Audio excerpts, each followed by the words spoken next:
Hi everyone, सो आज हम एक बहुत ही ज्यादा इंपॉर्टेंट टॉपिक के बारे में बात करने वाले हैं जिसने मेरे तो काफी सारे फायदे करवा दिए हैं।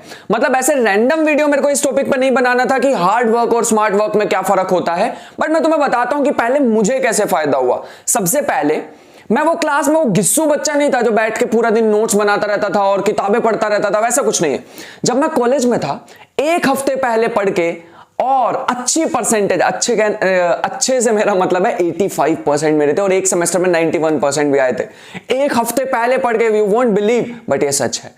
दूसरा मेरे को फायदा यहां से ये मिला, जब मैंने अपनी आईआईटी जैम की प्रिपरेशन स्टार्ट की, मैंने एक एग्जाम दिया बीएससी के बाद आईआईटी जैम, उसमें मुझे बहुत ज्यादा फायदा मिला। मैंने लगभग 80 से 90 डेज में अपना सिलेबस कवर करके, टेस्ट सीरीज करके, मतलब 3 महीने में अपना कंप्लीट कर लिया सारा का सारा सिलेबस प्लस में, और वो एग्जाम भी क्लियर कर लिया। एज यू नो, अगर मुझसे पहले से जुड़े हो तो मुझे जानते होंगे थोड़ा सा। तीसरा मेरे को फायदा मिला, अब जब मैं यूट्यूब वीडियोस बनाता हूं तो मुझे वन शॉट वीडियोस बनानी होती है। वन शॉट में क्या होता है कि अगर आप पूरी एक बुक को समराइज कर दो, अब ये कॉलेज लेवल की मैं मैथमेटिक्स पढ़ाता हूं तो इसमें पूरे कॉलेज लेवल में तो एक टॉपिक की एक बुक होती है। अब मुझे पूरी बुक को समराइज करना होता है एक बुक में, तो मुझे बनाने में थोड़ा सा समय लगता है, लगभग 2 से 3 दिन लगते हैं। लेकिन तुम खुद ही सोचो, 2 से 3 दिन में कोई तुम्हें एक बुक पढ़ा रहा है एक लेक्चर में आके। कैसे करते हैं ये चीजें और क्या मैंने अभी तक सीखा अपने लास्ट 2 से 3 साल में, वो मैं आज तुम्हें बताने वाला हूं। अभी टिप्स पे जाने से पहले कि मैं क्या चीजें यूज करता हूं, मैं तुम्हें एक सिंपल सा लॉजिक बताने वाला हूं। वो ये है कि सबसे पहला गोल्डन आवर, जब भी तुम सो के उठते हो, कितने भी बजे उठते हो यार, इस पे कोई कंपल्शन नहीं है कि तुम इतने बजे उठो उतने बजे उठो। देखो, मैं पर्सनली खुद बहुत लेट उठता हूं, तो ये कोई चीज नहीं कहना चाहूंगा कब उठ रहे हो, लेकिन उठने के बाद जो फर्स्ट आवर है उसको कैसे यूटिलाइज कर रहे हो अपने वर्क के लिए। जैसे फॉर एग्जाम्पल मुझे यूट्यूब वीडियोज बनानी है, तुम्हें पढ़ाई करनी है फॉर एग्जाम्पल, तो मेनली वो फर्स्ट आवर, वो होता है गोल्डन आवर। अगर उसको कैसे यूटिलाइज कर रहे हो, सारा आज का बचा हुआ लेक्चर जो हमारा सेशन है वो उसी पे ही डिपेंड है कि हम क्या करने वाले हैं उस पहले आवर में। सो चलते हैं कुछ टिप्स की तरफ जो मैं यूज करता हूं। सबसे पहली चीज, अगर हम पढ़ाई पे बहुत ज्यादा फोकस करना चाहते हैं तो सिंपल सा, हम मोबाइल को कंट्रोल करें, मोबाइल हमें नहीं। तो remove distraction is the first point. मतलब कहने का क्या है, हम क्या कर सकते हैं, जितनी भी हमारी एप्स है, व्हाट्सएप है, इंस्टाग्राम है, स्नैपचैट है, जो भी यूज करते हैं, टेलीग्राम भी है, उन सब की हम नोटिफिकेशन सेटिंग में जाके कंप्लीटली ऑफ कर दें। इससे फायदा हमें ये होने वाला है, अब फोन तुम्हें कंट्रोल नहीं कर रहा है, अब वो तुम्हें नोटिफिकेशन नहीं दिखा रहा। अब तुम्हारी मर्जी होगी कि मैं नोटिफिकेशन देखूंगा या नहीं देखूंगा। अब मेरी मर्जी है कि मैं व्हाट्सएप ओपन करूंगा या नहीं करूंगा। अब मेरी मर्जी है मैं इंस्टाग्राम ओपन करूंगा या नहीं करूंगा। मेरे ख्याल से मेरे लिए तो बहुत अच्छी एक ट्रिक कह सकते हो जो मेरे लिए बहुत ज्यादा काम करी है। शायद तुम्हारे लिए भी कर जाए। इस चीज को जरूर फॉलो करना, सारी की सारी टर्न ऑफ कर दो। अब जब तुम उसको बार बार जाके देखोगे चीज को कि यार किसका मैसेज आया, नहीं भी आया होगा तब भी जाके देखोगे, तो तुम्हें खुद को ही गिल्ट सा फील होगा, यार मैं क्या कर रहा हूं, मतलब why am I wasting my time। तो ये चीज जब तुम्हें खुद से गिल्ट फील होगा, अब तुम्हें मोबाइल नहीं दिखा रहे, तुम उसका दोष नहीं निकाल सकते, उसका फॉल्ट नहीं निकाल पाओगे, फॉल्ट होगा तुम्हारा खुद का। तो क्या करें, तब तुम्हें थोड़ा सा गिल्ट होगा और तुम्हें थोड़ा रियलाइज होगा कि नहीं यार ये चीज छोड़ते हैं, अपने काम पे फोकस करते हैं। सेकेंड थिंग मैं तुम्हें बताना चाहूंगा जो कि बहुत ज्यादा फेमस है लेकिन मेरे तो बहुत काम आया, तो मैं तुम्हें भी शेयर करना चाहूंगा एज अ बड़ा भाई। 20-80 रूल। जब भी हम कोई 100% काम करने जाते हैं, एक्चुअल में उसका जो आउटपुट है वो सिर्फ 20% से ही आता है। जैसे फॉर एग्जांपल, मैं कोई काम करने के लिए जा रहा हूं, मैंने इतना सारा पढ़ लिया, ये पढ़ लिया, वो पढ़ लिया, उसका 20% ही मेन था जो मुझे एक्चुअल में करना था। तो मुझे क्या करना होता है, पहले तो उस 20% को ढूंढो कि इस पूरे काम में से सबसे मेन पार्ट कौन सा है। अगर तुम्हें वो मेन पार्ट पता लग गया, उस पर ध्यान दो। सबसे पहले कोई भी काम करो तो काम स्टार्ट करने से पहले, जैसे कोई पढ़ाई करने लगे हो या किसी की प्रिपरेशन करने लगे हो, मैं सोच रहा हूं कि अगर तुम यहां पे आए हो तो किसी एग्जाम की प्रिपरेशन कर रहे होंगे, कोई एंट्रेंस एग्जाम की प्रिपरेशन कर रहे होंगे। अब उसके लिए मेरे बेस्ट जो सजेशन तुम्हारे लिए रहेगा कि सबसे पहले देख लो कि उसमें 100% में से वो 20% क्या है जो तुम्हें मैक्सिमम आउटपुट दिला सकता है। Find that 20%, work on it. Next हमारे पास आता है स्पेस रिपीटेशन। अब ये स्पेस रिपीटेशन क्या होता है, जैसे फॉर एग्जांपल तुमने 1 घंटा कोई काम किया, फिर एक छोटा सा 10 मिनट का ब्रेक, फिर 1 घंटा काम किया, 10 मिनट का ब्रेक। ऐसा तुम जरूरी नहीं 1 घंटे के बाद कर सकते हो। जब तुम चीजों को स्टार्ट कर रहे हो तो आधे घंटे से स्टार्ट कर सकते हो। तुमने हाफ एन आवर कोई काम किया, फिर उसके बाद 5 मिनट का ब्रेक लिया, फिर हाफ एन आवर काम किया, 5 मिनट ब्रेक किया। मुझे पता है सबसे ज्यादा दिक्कत क्या आएगी, सबसे बड़ी दिक्कत क्या होती है। देखो मैं रियलिटी बोलना चाहता हूं।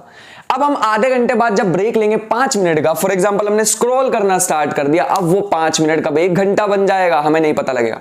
इसीलिए इसका भी एक बेस्ट मेथड है, मतलब ट्रिक पे भी एक ट्रिक है, वो ये है जब तुम आधे घंटे का कभी ब्रेक ले रहे हो और 5 मिनट उसमें तुम्हारे पास बचते हैं, ट्राई करो कि उसमें फोन का यूज ना करो, क्योंकि सबसे बड़ा जो एक्सपैंड करने वाली चीज है, सबसे बड़ा जो तुम्हारा जो वो जो 5 मिनट होंगे उसको एक्सपैंड करेगी, वो तुम्हारा फोन होगा। ट्राई करो फोन को अवॉइड करो उस 5 मिनट में। और सबसे बेस्ट तो यही रहेगा कि तुम अपने पूरे दिन का 1 घंटा बांध लो फिलहाल के लिए, कि 1 घंटा मुझे फोन चलाना है, 1 घंटा मुझे, जो भी, जरूरी नहीं है सभी फोन ही चलाते, जो भी करना तुम्हें, मूवी देखनी है, वेब सीरीज देखनी, 1 घंटा बांध लो। जब तुम्हारे दिमाग को पता लग जाएगा ना कि 1 घंटा है हमारे पास, उस चीज के लिए 1 घंटा है, तो इस चीज पे मेरे ख्याल से पहले से ज्यादा फोकस हो जाएगा तुम्हारा कि हाँ अब ये चीज 1 घंटा है तो उसमें कर लेंगे, मोबाइल देखना 1 घंटा है तो उसमें कर लेंगे। अब तुम्हारा दिमाग तुम्हारा थोड़ा सा साथ देना चाहेगा, थोड़ा सा साथ यहां पे देना चाहेगा। वैसे हमारा सबसे बड़ा दुश्मन हमारा खुद का ही दिमाग होता है, बट ठीक है, फिर भी सबसे ज्यादा फायदा हमें यहीं से हो रहा हो। सो तुम यहां पे क्या कर सकते हो, फॉर एग्जांपल 7 से 8 बजे तक मैंने सोच लिया कि मैं फोन का यूज करूंगा, क्योंकि मेरी वीडियो उसी समय आती है, तो ठीक है, तो ये चीज हम यहां पे यूज कर सकते हैं। नेक्स्ट 4th टिप मैं तुम्हें देना चाहूंगा, सेट डेडलाइंस। डेडलाइन बनाने से क्या होता है, मैं ये नहीं कह रहा पूरा बैठ के एक शेड्यूल बनाओ, नहीं, there is a difference between schedule and routine.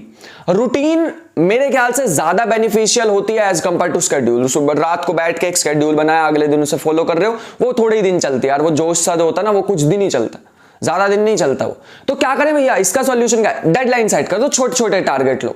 जैसे फॉर एग्जांपल तुम्हें एक चैप्टर को कंप्लीट करना है, मैंने डेडलाइन ले ली, मैं इसको 1 घंटे में करके रहूंगा। अब देखो किसी काम को करने के लिए तुम 1 हफ्ता लोगे, तुम कर लोगे। अगर तुम उसी काम को करने के लिए 1 दिन लोगे, तो भैया जैसे तैसे करना ही पड़ेगा, करना ही पड़ेगा। वो सिर पे आ गई डेडलाइन कि एक दिन ना के तो खुद से ही बेइज्जती हो जाएगी मेरी, खुद की नजरों में गिर जाऊंगा फॉर एग्जाम्पल। ऐसे उसी काम को करने के लिए अगर मैं तुम्हें 5 घंटे दूं, तो शायद तुम उसमें भी कर लो जल्दी जल्दी जल्दी। तो जितना कम टाइम, जितनी छोटी छोटी डेडलाइंस तुम रख सकते हो, लेकिन प्रैक्टिकल होनी चाहिए। ये नहीं कि पूरा एक चैप्टर करना 5 मिनट रख लिया, करके दिखाएगा तेरा भाई, ऐसा भी नहीं। प्रैक्टिकल होनी चाहिए थोड़ी सी डेडलाइन, लेकिन अगर तुमने वो डेडलाइन को कर लिया अचीव, तो बहुत ज्यादा अंदर से खुशी होती है। फॉर एग्जाम्पल मैं तुम्हें एक छोटी सी चीज बताता हूं, वैसे लगता नहीं होगा मेरे को देख के, बट जैसे ही मैंने जिम ज्वाइन की थी कुछ टाइम पहले, तो जिम में क्या होता था, जैसे ट्रेनर ने बोल दिया कि 15 रैप्स करो, अब मैं 15 रैप एक स्टार्ट करे, 12 तक पहुंच जाता था। मैं कहता था यार 12 हो तो गया यार, ठीक तो है ना, 12 हो तो गए। लेकिन जैसे ही फॉर एग्जांपल अगर मेरी बॉडी कहे कि नहीं राजन तो 15 कर सकता है, जैसे ही मैंने फॉर एग्जांपल 15th कर लिया और नीचे लाया, वो खुशी अंदर से अलग ही होती है कि भैया ये मैंने 15th वाला कर लिया, मतलब समझ पा रहे, वो छोटी सी खुशी होगी, लेकिन यही छोटी छोटी छोटी छोटी करके एक बहुत बड़ा सा हमारा दिन बना देता है। नेक्स्ट और लास्ट टॉपिक हमारे पास आने वाला है मेक शॉर्ट नोट्स, जो कि सबसे ज्यादा मुझे हेल्प करती है मेरे ये 1 शॉट लेक्चर्स बनाने में। मैं पूरी बुक लेता हूं, एक पेज लेता हूं, मैं ट्राई करता हूं 2 A4 शीट्स ले लूं। अब पूरी बुक को समराइज करना है मेरे को उन 2 शीट्स में। एक तो मेरा इंटरेस्ट बन गया कि यार मैं इतनी मोटी बुक को ये 2 A4 शीट पर कैसे निकाल दूं, लेकिन फिर भी मैं ट्राई करता हूं, अच्छा ये चीज इंपॉर्टेंट है, ये मैंने शॉर्ट नोट बना लिया, ये चीज इंपॉर्टेंट है, इसका मैंने शॉर्ट नोट बना लिया, ये चीज इंपॉर्टेंट है, यहां लिख लिया, ये फॉर्मूला इंपॉर्टेंट है, ये क्वेश्चन लूंगा यार मैं क्लास में, ये चीज करूंगा, ये चीज करूंगा, ये चीज करूंगा, और वो 2 शीट में मैं पूरा का पूरा बुक को समराइज करने की ट्राई करता हूं, जो कि जिससे मेरा इंटरेस्ट बनता है यार 2 पेज में मैं कर पाऊंगा। पहले तो खुद पे होता है यार मैं कर लूंगा ना, फिर मजा आता है उसको करने में। तुम भी ऐसे ही कर सकते हो। जब भी तुम कोई टॉपिक को पढ़ते पढ़ते पढ़ते अगर उसके नोट्स भी साथ साथ बनाते हो, शॉर्ट नोट्स हो या फिर पूरे फुल लेंथ नोट्स हो, तो बहुत ज्यादा इफेक्ट पड़ता है उसका। जब तुम्हारा हाथ चल रहा होता है, तुम्हारा माइंड भी अटेंटिव रहता है। लेकिन अगर तुम किसी लेक्चर को देख रहे हो, फॉर एग्जांपल मेरा ही कोई मैथ का लेक्चर देख रहे हो, ऑल्दो मैं बोर नहीं होने देता, लेकिन फिर भी अगर मान लो तुम उसको वेब सीरीज की तरह देख रहे हो ऐसे बैठ के और ऐसे वीडियो को देखते जा रहे हो, बढ़िया पढ़ा रहे हो भैया, यहां पे गलती कर रहे हो आप, नहीं नहीं नहीं नहीं नहीं, यहां पे ये 2 कैसे लिखा, ये क्वेश्चन नंबर इसमें ये वाली गलती है, नहीं भैया ये यहां पे करो, ये वहां पे करो, वो चीज दिमाग में ज्यादा नहीं रहने वाली। अब तुमने नोट्स बनाए नहीं, अब तुम फॉर एग्जांपल स्क्रीनशॉट ले लोगे, स्क्रीनशॉट में और स्क्रीन टाइम तुम्हारा बढ़ जाएगा। मेरा बेस्ट सजेशन ये रहता है कि जब भी वीडियो चल रही हो तो तुम्हारा उसके साथ हाथ भी चल रहा होना चाहिए। Make short notes. जैसे तुम किसी भी लेक्चर, जरूरी नहीं है मेरा ही लेक्चर, किसी के भी लेक्चर को देख रहे हो, क्योंकि आजकल सारा कुछ ही ऑनलाइन है यार, तो ऑनलाइन में सबसे बेस्ट तरीका जो मेरे अकॉर्डिंग मुझे लगता है वो शॉर्ट नोट्स बनाना साथ साथ, जो कि मेरे को पर्सनली बहुत हेल्प किया। तो मैं चाहता हूं कि तुम्हें भी देखो, मेरी एक बार आंखों में फील करके देखो, ऐसा नहीं लग रहा कि मैं वो सारी चीजों को मतलब फेस कर चुका हूं, सारी प्रॉब्लम्स को, और मैं तुम्हें बताना चाह रहा हूं कि भैया तुम फेस मत करना उसे। तो इसीलिए मैं यहां पर ये वीडियो बनाई है, ताकि तुम्हें कोई इशू ना हो। एज अ बड़ा भाई मेरी रिस्पॉन्सिबिलिटी थी ये सारी बातें बतानी। मुझे कमेंट बॉक्स में जरूर बताना अपने आप से इनमें से जितनी भी टिप्स हैं सारों को अप्लाई करके देखना, और मुझे बताना कि भैया कौन सी टिप तुम्हारे को सबसे बेस्ट लगी है। और एक चीज और याद रखना, आज अभी जिस भी समय तुम ये वीडियो को देख रहे हो, 10 दिन का चैलेंज तुम्हें दे रहे हैं, 10 दिन का। 10 दिन के बाद वापिस इसी वीडियो पे तुम्हें आना है।